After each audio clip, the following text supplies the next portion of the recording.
Hey, good morning from Martinez, California. Got Mount Diablo in the background and wanted to spend a few minutes talking a little bit more on what I talked about a couple of days ago in a YouTube short on spiritual awakening. In that video, I tried to describe in about 3 minutes or less what the difference is between awakening and spiritual awakening, and you can go take a look at that one. I don't want to repeat that material.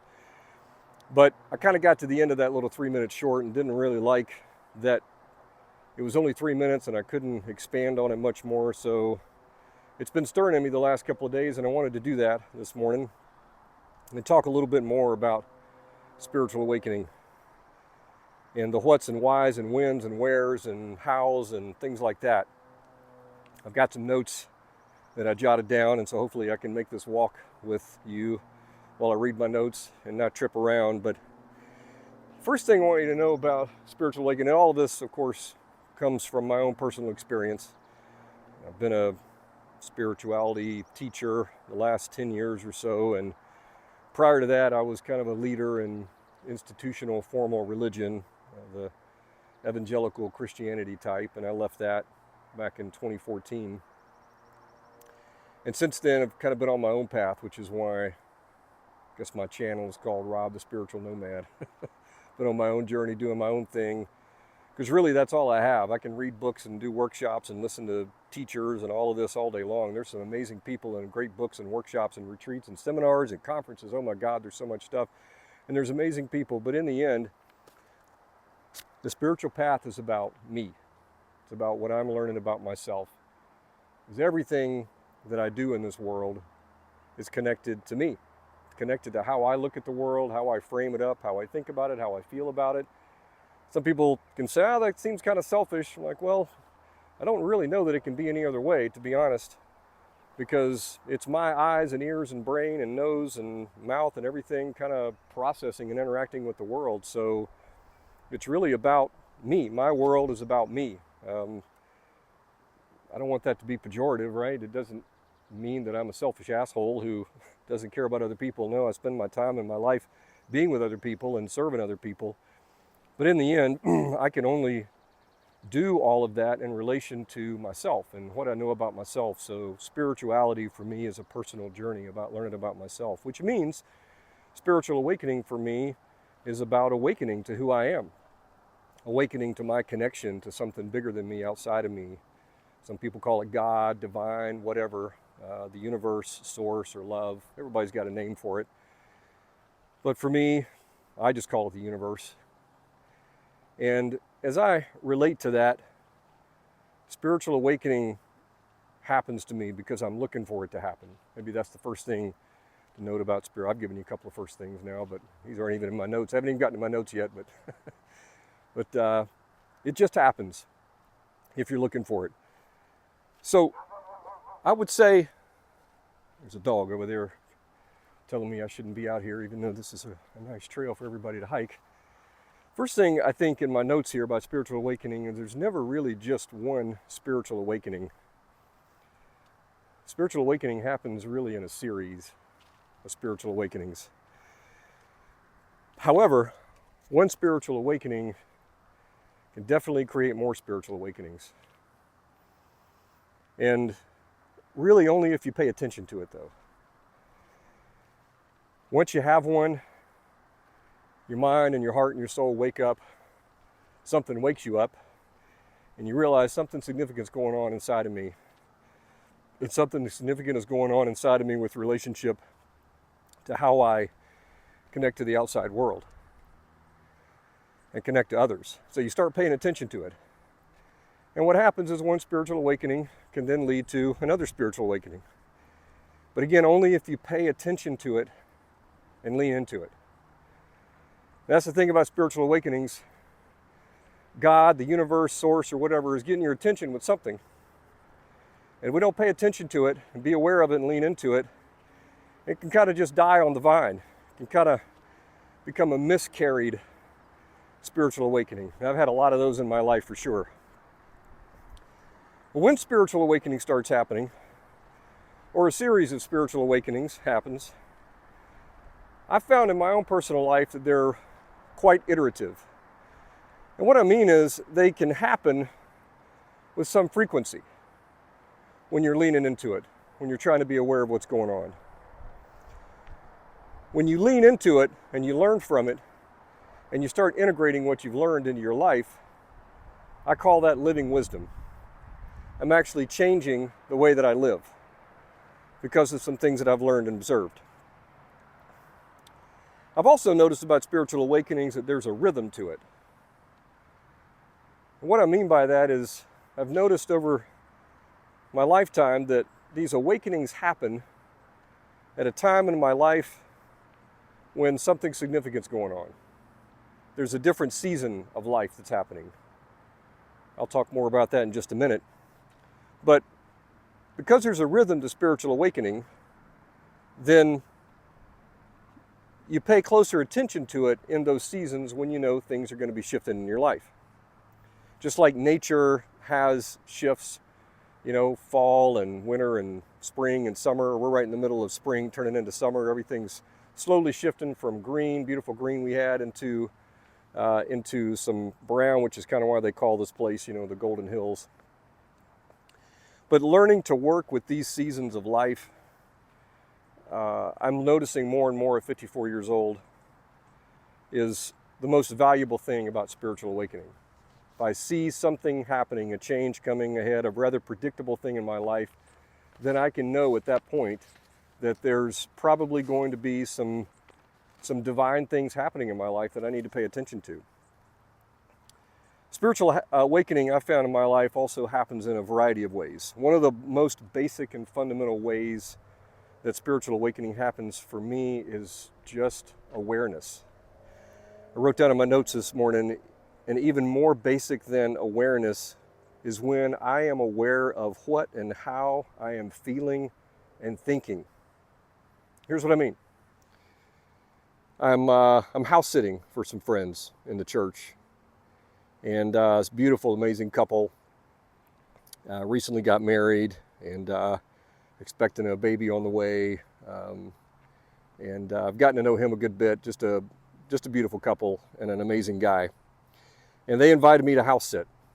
For those of you who know and have watched any of the recent YouTube shorts on my 30-day transition to the minimalist and nomad lifestyle, the van life, I did that about a month and a half ago.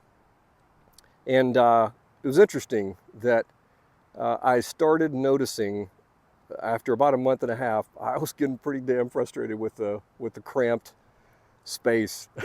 I knew that would come eventually. I just knew. But I also know this is something that I want to do and need to do in my life.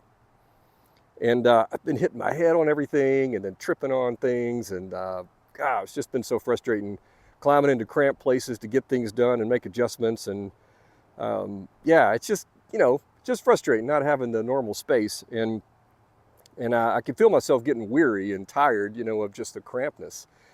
And at just the right time, my buddy reaches out to me and says, "Hey, would you be interested in house sitting for us for about 9 to 10 days?" I was like, "Thank you, God. Thank you, universe. This is the perfect timing for me." Well, in the process of saying yes to that, I started noticing some shifts internally in my thinking and my feeling. And I noticed gratitude immediately popping up. And I noticed a connection between my irritation and frustration with some of the stuff I was having to do in my van and on my van, and then the invitation at just the right time to give me a place to house sit for a little bit and kind of stretch my legs and get readjusted to some regular people space. That's no accident. I don't believe in coincidences. I think that everything is connected and divine in that way. And so that's how another iteration of spiritual awakening started happening for me. I just started being aware. And not only aware, but aware of what I was thinking and aware of what I was feeling. And I started connecting dots and seeing some patterns and things. So what that does for me is I start taking ownership more of what's going on. I realized that I am a co-creator in my life. I could have said no to this family. And instead of saying no and just kind of being a little bit of an asshole about it, about how I was feeling about things, I could have done that. I could have just turtled. I could have just crawled inside my shell and just gotten frustrated. But instead, my antenna is tuned. And it's become more and more tuned over the years because of what I believe about spirituality and divine intervention and synchronicity and all of that. So as I tune into that more, I start seeing it more. So spiritual awakening in my life happens when I become more aware. And then when I become more aware of what I'm thinking and how I'm feeling. And then those things help me begin to move into a space to take ownership, which makes me a co-creator of what's going on in my life. Spiritual awakening doesn't necessarily have to be some profound thought either about reality or spirituality. It doesn't always have to be oh my God, this is how the world really works. Oh my God, it doesn't have to be that at all. That's kind of how some spiritual teachers make it out to be. Like there's this, and there is sometimes a sudden shift in what you seem to understand about the world or the way things work or how people are or something, outside this realm and the divine or godly realm or whatever. And sometimes, though, most of the time I would argue, spiritual awakening is about something a little bit more simple, but profound nonetheless. And what it is, for me, is oftentimes a connecting the dots on things, like I just mentioned a minute ago. And it creates aha moments. And those aha moments, again, allow me to take ownership and to co-create. And what that does for me is in that moment when I said yes to this family, to house sit, it plants seeds for more spiritual awakening to happen. Here's what that looked like for me. I started, let me change pages on the notes here. Sorry about that. I came over on Friday night to stay at their place, and I noticed when I got to the place, as I was driving there, I had this massively just deep sense of sadness that was building in me. I had no idea where it was coming from. And what I've also learned in my own spiritual awakening is when I'm aware of things and when I'm aware of how I'm feeling and how I'm thinking, I just learn to sit with those things. And so I wanted to wrestle with it, I wanted to, when I'm feeling like sad and depressed and I don't really have any reason that I can think of to do that, it used to be pretty standard for me to just get a book, pull out Netflix or Amazon or just do something to distract me from it because nobody really likes that feeling. I learned from a book my therapist recommended a couple of years ago called Radical Acceptance by Tara Brach, great meditation teacher, that just learning to sit with everything as it is in and of itself and not trying to change it, not trying to fix it, not trying to shift it or revise it or upgrade it or whatever, just learning to sit with it and through it is itself spiritual awakening. And then doing so leads to more spiritual awakening. So I got to the house that night, this couple I'm house sitting for, and I just let the sadness just happen. I just sat with it.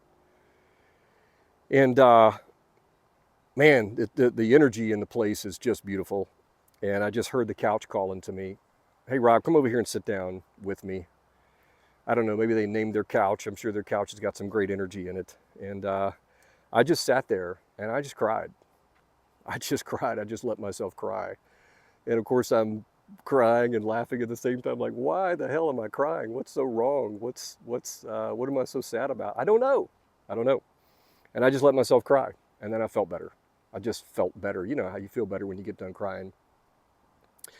And I don't know, about an hour later, I felt it happening again. And I was in the bedroom about to go to bed.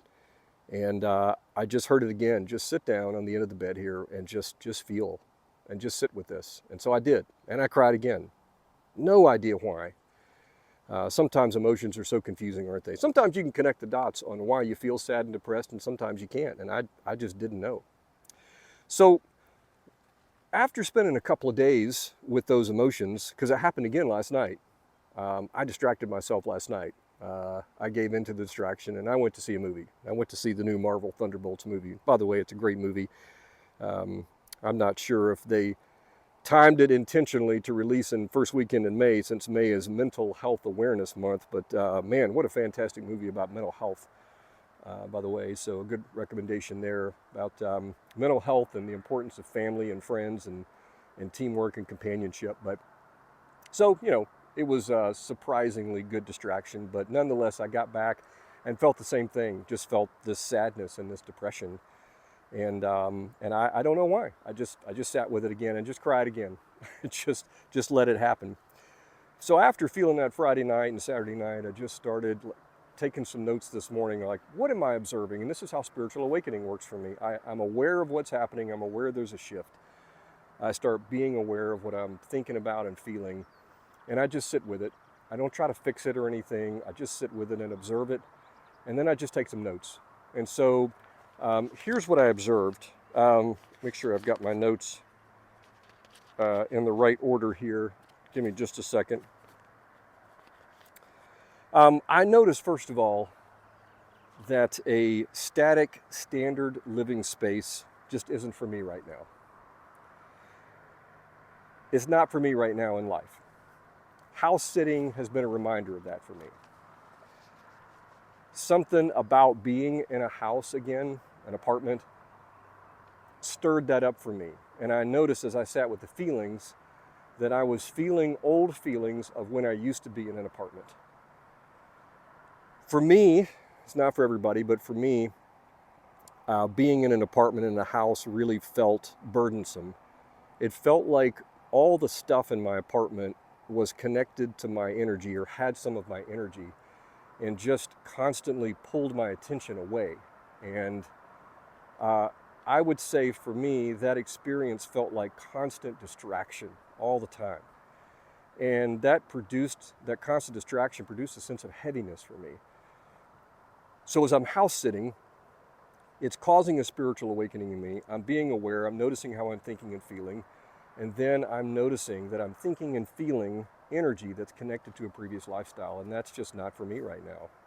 But the next thing it did is it produced a lot of gratitude for the space.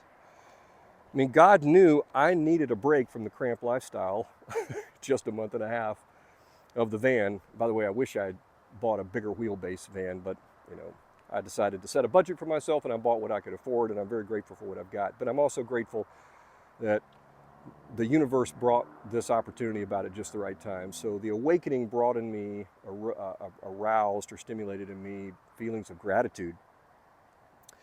The third thing is I want to continue to protect my energy and align it with something that gives life to me. And this couple's space was actually giving me life. A couch that calls me over to sit with my feelings and just be. The edge of a bed that calls me over just to sit down and just be. That's what I want in my life. I want more energy that aligns with me. More people, more places, more things that align with me. That's what I want. And I think that also is where some of the sadness and depression came in, is that I haven't had it. I've made choices in my past about people and relationships and things that I gave my energy willingly and knowingly to people and things that would just drain me, that wasn't good for me. And I think I'm a kind and compassionate person most of the time, and I do that out of love. But man, that is loving other people way more than I'm loving myself. And I think there was a sadness and a depression about some of the decisions that I'd made and where I'm at. The fourth thing is I want permissive energy that also creates safe and sacred space to emote and be myself without judgment. This couple's space definitely provided that. I felt that. There is an energy there in the space that gave me that permission to feel that. And I love that. And I miss that. I want more of that. And I think that's where the sadness and some of the depression was coming from. And these are just things in my life, right? I mean, nobody watching this really should be listening to this thinking, oh, I know why he was feeling sad and depressed, and make those snap judgments and observations, because this is my journey, right? This is not somebody else's. This is the challenge with sharing your story online, by the way, right? Because other people are going to want to watch it and they're going to want to give their 2 cents on what they think is going on. Really, this is about my journey. But I would love to hear in the comments about, some of your own experiences. So as I close, I wanted to give some encouragement based on my own personal experience. When you see a life shift coming of any size, whether it's big or small or whatever, and you think it might look or feel significant, then start tuning your mind in and your soul to awareness. Just noticing, just noticing. Take note of what you of what you're starting, of the thing that you're about to do. See and feel and think whatever you do. Sit with it all. Don't sink into it, just sit with it all. Don't make quick conclusions. That's another trap in spirituality is, oh, this must be happening because A, B, and C, D. And then we can make quick judgments and snap judgments and quick conclusions and then live our life based on those conclusions, and they aren't really complete. They're not done baking yet in the oven of life. So I've also learned that in my own personal experiences. Sitting longer means I'm observing more and I'm making better conclusions about what's next for my life. Then I take some notes like I did this morning. And you know what? Then I just learn. I just learn about me. I'm the subject of my classroom. I learn about me first and foremost, and I just sit with that information and let that cook in the oven of my soul, and then just let God begin to lead and guide and see what's next for me. I hope some of this has been helpful for you. If you're new to spiritual awakening or wondering what that looks like, maybe you've got some personal experiences as well. Be glad to entertain those in the comments and share those experiences with you. But appreciate you listening to mine this morning.